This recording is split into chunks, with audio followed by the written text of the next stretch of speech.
ಮಂಜುಳಮ್ಮ. ಬಾಯಲ್ಲಿ ಒಂದು ಒಂದು ಇಷ್ಟೆಲ್ಲ ಇದಿತ್ತು ವೈಟ್ಗೆ.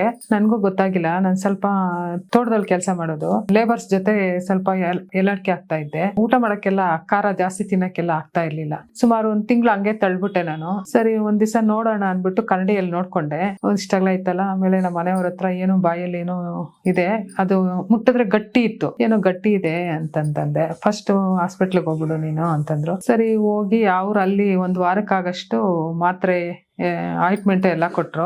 ಆದ್ರೂ ಅದು ಸರಿ ಹೋಗ್ಲಿಲ್ಲ. ಮತ್ತೆ ಹೋಗಿದ್ದಕ್ಕೆ ಬಯೋಪ್ಸಿ ಮಾಡೋಣ ಅಂದ್ರು. ಬಯೋಪ್ಸಿ ಮಾಡಿಸ್ಕೊಂಡಿದ್ದಾದ್ಮೇಲೆ ಮಾಮೂಲಿ ರಿಸಲ್ಟ್ ಬಂತದು ಕ್ಯಾನ್ಸರ್ ಆಗಿದೆ ಅಂತ. ಮತ್ತೆ ಅವರೆಲ್ಲ ಆಪರೇಷನ್ ಆಯ್ತು. ಒಂದು ವಾರ 15 ದಿವಸದಿಂದ ನನ್ಗೆ ಅಲ್ಲೂ ಸ್ವಲ್ಪ ಹುಷಾರಿರ್ಲಿಲ್ಲ. ಸರಿ ಯಾಕೋ ಗಂಟ್ಲು ನೋವು ಆಯ್ತು.